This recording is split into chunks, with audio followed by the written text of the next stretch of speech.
आज रवि प्रदोष व्रत के अवसर पर मैं आपको रवि प्रदोष से जुड़ी एक कथा सुनाऊंगी। रविवार के दिन अगर आप रवि प्रदोष व्रत की कथा और व्रत का पालन करते हैं तो आपके ऊपर भगवान शिव और माता पार्वती की कृपा हमेशा बनी रहती है। रविवार को पड़ने की वजह से इसका नाम रवि प्रदोष व्रत रखा गया है। कहा जाता है रवि प्रदोष व्रत करने वालों के सारे पाप नष्ट होकर भोलेनाथ उनकी सभी इच्छाओं को पूरा करते हैं। तो आइए शुरू करें। किसी नगर में एक ब्राह्मण राज किया करता था।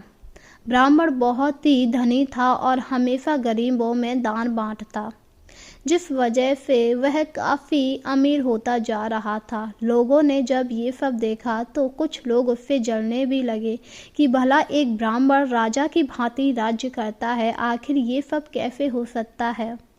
और कुछ लोग ब्राह्मण के पास दान लेने के बहाने आए और बोले, हे ब्राह्मण, कृपया करके ये बताइए आप इतने धनवान कैसे हैं, जबकि ब्राह्मणों को तो हमने निर्धन देखा है। ये सब प्रदोष व्रत के प्रभाव का फल है। क्या प्रदोष व्रत के प्रभाव का फल? हमें भी कृपया करके इस व्रत के बारे में बताइए, जिससे हम पर भी उन देवों की कृपा हो सके जिनका आप व्रत रखते हैं। ब्राह्मण ने जब उन लोगों की बात सुनी तो प्रदोष व्रत की पूरी कथा और विधि बताई और कहा, इस व्रत को प्रदोष व्रत वाले दिन रखना और पूरी श्रद्धा के साथ रखोगे तो तुम पर भगवान शिव और माता पार्वती की कृपा होगी। यह सुनकर वह लोग काफ़ी खुश हुए और वहां से चले आए। वहां से आने के बाद उन्होंने अगले प्रदोष व्रत को पूरी भक्तिपूर्वक व्रत रखा। पर एक दिन व्रत रखने के बाद जब अगला प्रदोष व्रत आया तो उन्होंने व्रत नहीं रखा, क्योंकि वह भूल गए। समय के साथ जब वह अमीर नहीं हुए तो उन्हें काफ़ी ज़्यादा गुस्सा आया और वह फिर से ब्राह्मण के पास आए और बोले, तुमने हमसे झूठ बोला। तुमने कहा अगर हम प्रदोष व्रत रखेंगे तो इससे हम धनवान होंगे, जबकि हमने तो प्रदोष व्रत किया, इससे हमें कुछ फल ही नहीं मिला। यह सुनकर ब्राह्मण मुस्कुराया और बोला, मैंने तुमसे कहा था पूरी श्रद्धा के साथ प्रदोष व्रत करना। तुमने पूरी श्रद्धा के साथ तो किया। हाँ, हमने पूरी श्रद्धा और भक्ति के साथ प्रदोष व्रत किया था। वैसे एक बात बताओ महाजन, आपने कितने प्रदोष व्रत किए? बस एक ही प्रदोष व्रत किया था। अरे महाजन, एक प्रदोष व्रत से अगर कोई धनवान हो जाता तो आज सभी धनवान होते। तो मैं साल के हर प्रदोष व्रत को ये व्रत करना चाहिए, जिससे तुम्हारे सारे कष्ट होंगे और शिव जी की कृपा हमेशा तुम्हारे ऊपर बनी रहेगी, क्योंकि मैं तो हर प्रदोष व्रत को पूरे नियम धर्म से चलता हूँ और व्रत रखता हूँ।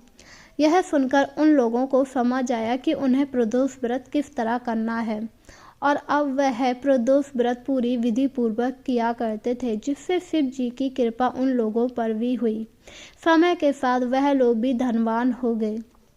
धीरे धीरे नगर में जब यह बात फैली प्रदोष व्रत करने से लोग धनवान हो रहे हैं तो सभी प्रदोष व्रत करने लगे और पूरा राज्य काफ़ी ज़्यादा खुशहाल हो गया। पर उस राज्य के राजा को ये बात रास नहीं आई, क्योंकि वह नहीं चाहता था उसके अलावा कोई भी अमीर हो, और उसने राज्य में एक ऐलान करवाया कि कोई भी प्रदोष व्रत नहीं करेगा, जिससे ब्राह्मण काफ़ी ज़्यादा दुखी हुआ, क्योंकि वह प्रदोष व्रत के बिना नहीं रह सकता था। और उसने राजा से कहा, अगर मैं प्रदोष व्रत नहीं करूँगा तो मैं आपका राज्य त्याग दूंगा, क्योंकि मैं अपने व्रत को खंडित नहीं कर सकता हूँ, इसे मैं सालों से करता आया हूँ। यह सुनकर राजा काफ़ी ज़्यादा क्रोधित हुआ और उसे मृत्युदंड की सजा दी और कहा, कल तुम्हारी बलि दी जाएगी। यह सुनकर ब्राह्मण थोड़ा परेशान हुआ, पर मन ही मन भगवान का जाप भी करने लगा। अगले दिन प्रदोष व्रत था।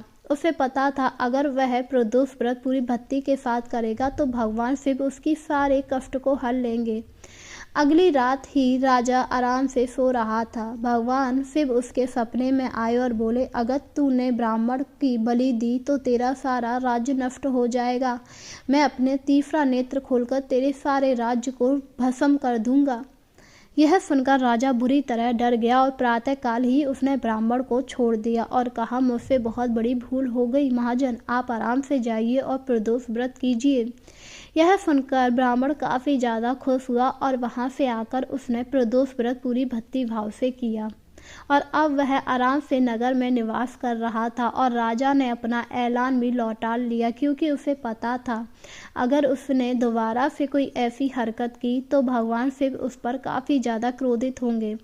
इस प्रकार जो भी प्रदोष व्रत करता है उसके ऊपर भगवान शिव और माता पार्वती की कृपा हमेशा बनी रहती है। तो बोलो हर हर महादेव।